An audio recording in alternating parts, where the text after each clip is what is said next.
nibera hafi havuta tumena ibyo biyoga bikuserana yaho rero niho weretswe rero ntabona nakubashye ngo sanga bosi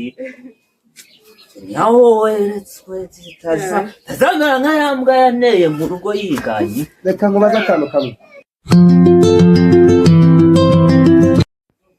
Yesu ashimwe madara isa himbaza amahoro kuri twese Noheli yagenze ute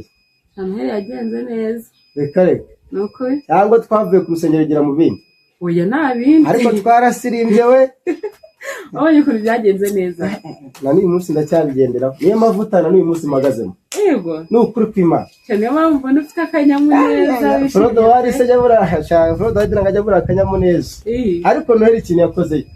nagahoma munwa undanezerewe cyane cyane kuri nanjye meze neza nta kibazo hagati aho ngaho umutwaro wabite bya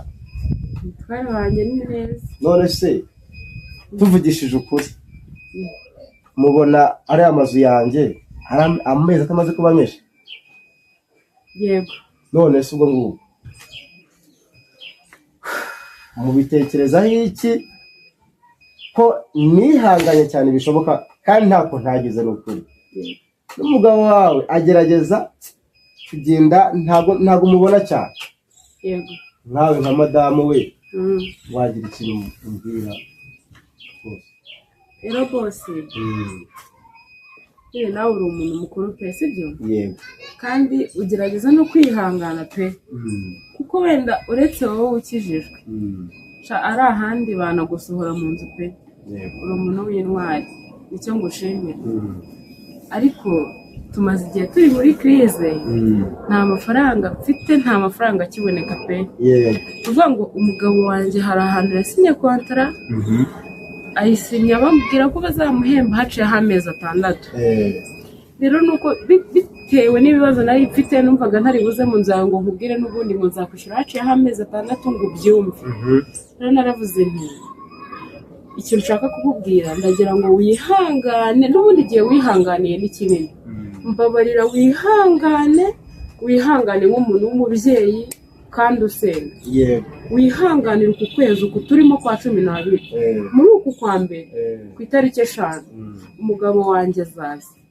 kandi yambwiye ko naza azaguha n'andi mafaranga y'amezi 6 yego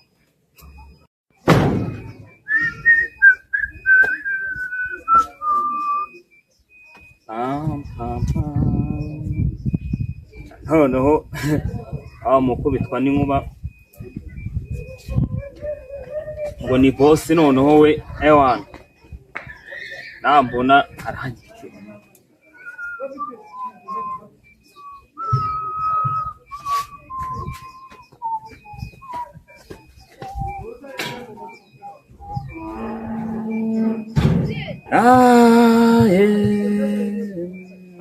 ndumva mfite isereri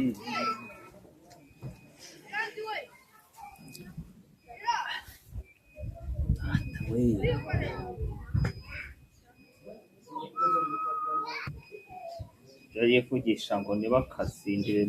mu gipangu cye cyangwa ngo bazane icyo kunywa nanjye namwegeye imitwe pe fata icyuma nkagishyira mu gafanta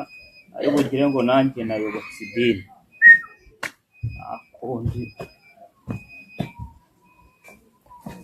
akundi nawe atarakizwa se we buriya niyakandagaho niko narababwiye shaho mana yanjye ya Aburahamu na Isaka niko sinakubwiye ngo nzakwifatira uzafata niba ndagira neza yakora reka nkubwire ufite umugore w'ikidomanyiye umugore usobanutse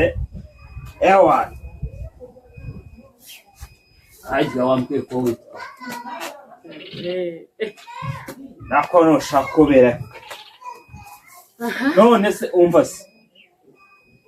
cyaje cyoto ngo ni boss yaraho n'ikimbona ngo ni cyanyira ibyo noneho cyo kiranye noneho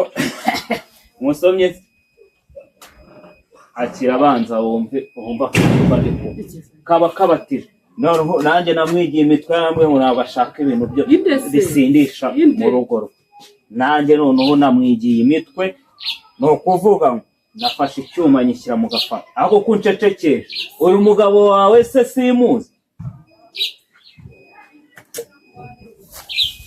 ariko ko ndeba asa nka bosi ko ndeba asa nka bosi ariko se noneho wabaye iki wa mugabo arahembo ko nzi kuri umuntu w'umugabo no kuvuga ngo wabikoze nibi nohere twahitse kambi ubu cya bosi kiri bugire ngo nahahaza gafa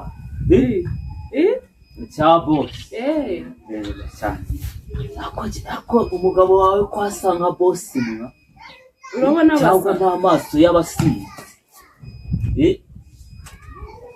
ako ntabwo yasa nka bosi cya bosi se kiba cyatabaritse na bya bikote byayo ariko se wamuhungu iyo cyagiye ngo kore wagiraga kuvuga amagambo menshi wagiye wiceceketse amagambo menshi n'ibyo bicupa byawe agutwaye yagumana n'ibyo bicupa byawe wanyoye ugumye winywere aho utangiye kumfatanya nabo oya ntabwo gufatanya nabo ariko itonde na zabo zozogura nanjye nako nakwibutse witwa Fani si Fani none se bigutwara iki kuba nitwa Fani aho kiriya gisaza hajya ngo bakita ngo cye gisaza se cya nyiri byo Imana yanjye aho mwagiye muvuga muziga ariko nyewe reka nkubwire yewe ntabwo azamfata nk'uko mwebwe abafana ye ntabwo azanyitendeka ku mategeko cyo mpamvu rero se wa mugabo we njyewe Mesiye televiziyo wajya uvuga ukamenya n'aho ugarukira njyewe Mesiye televiziyo uzakibwire ngo njyewe ntabwo cyacyanga abantu mbona amafaranga yanjye mubwire abantu mbona babona batazisazira nawe ndabona uri muri uwo mubare bamaze njyewe sinzisazira ku myaka 40 mfite nta mugore ngira ku myaka 40 se wigira gutyo ubwo uzageza hehe iyo usigaranye ari mbarwa mu gihe wikoreye irancitse ndayiciriye ariko se musore mumbarize yego sha niko ubona igihe wahereye urabona reba igihe wahereye wisararanga urabona uzageza wateye rero intebe mu ibaraza rya bosi nawe ugira ngo ufashe icyubahiro cyabo ntangira kwiyumvisha ko nawe uba ufashe intebe y'ubuyobozi niko niho weretswe rero ntabona nakubashye ngo usa nka bosi niho weretswe tazamera nka ya mbwa yaneye mu rugo yiganye reka nkubaze akantu kamwe kandi usubize urabona izi nzoga wirirwa wisukamo urabona wowe nguriye se muri ubwo busa bwawe urabona zizakugeza he banyita Mesiye televiziyo ariko nyagasani mama niwe wajya kuvuga ngo ibyo mbona bifite ibyo njye none nawe urangiye nambaye bwisabaje ewe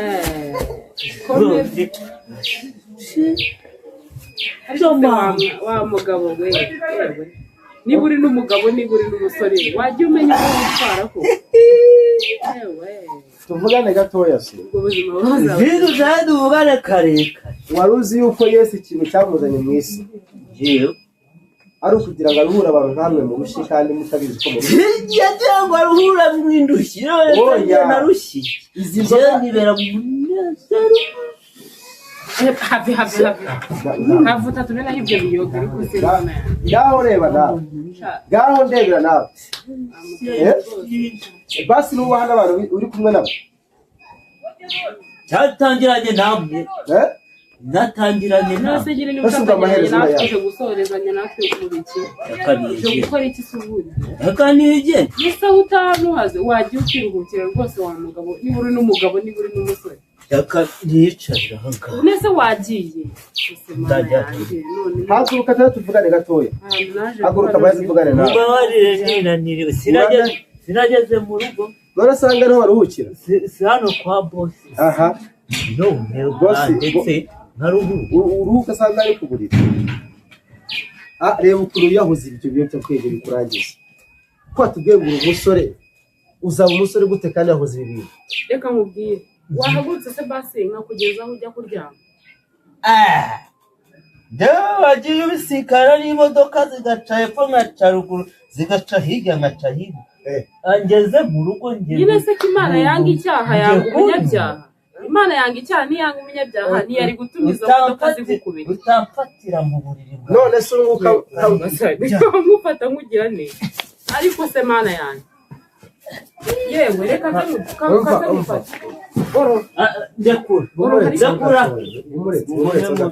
umva ngo baze ikibazo kimwe ubu ngubu udufanga twose ukorera n'udutsinda mu nzoga ejo ntabwo uzaba uri munguza ngo ni muguzi udufaranga ubyukuru wigenza kugumurana na banke se none se numara kuba n'ipantaro yo kwambara bizagenda bite ejo uzabuza kunguza na za rinete siko waje hano uri umusirimu umaze kuba kadavure nese waratuma kugeza hariya ukajya kuryama ihangane mbabarira ihangane wa muhungu we niba uri umuhungu niba uri umugabo mbabarira uragiye se uragiye ariko nge ubundi ariko Frodo Waridi naruha ngo nde Frodo Waridi n'abapangayi nabo ba bosi yababatije Frodo Waridi ariko ubundi uramuzi ngomba numva bose ngo ari ba Frodo Waridi ba Frodo Waridi uramuzi inde Frodo Waridi nzi ko ari cya gisaza cy'ibikoti wajyana n'iby'abavuga ntacyo ariko uzahinduka nta ariko wa muhungu reka nkubwire sibyo ndakumva mbabarira nukuri yakora ubivuze neza ngo ndi umuhungu oya sinzi icyo uri ubundi maze gukarani harya ngo muhora mukora ibyaha ngo Imana izababarira ngo izabagira ubuntu sesa umva nkubwire ntimugakore ibyaha ngo ubuntu busage ariko Fani Mana yicaye ku ntebe y'imbabazi nibyo ndabyemera aba yatari Imana iri muri njye yatunyangira imbabazi ngo zigire n'abandi nakabaye namushyizemo urushyi rumwe kare rwose mubitabara nawe zagutabare ariko icyo nzi cyo reka mbabwire ibi nagakomeza kubyikora mu bana banje hari umurongo ngiye kumufatira ntaki kanije ntacyo imbere yawe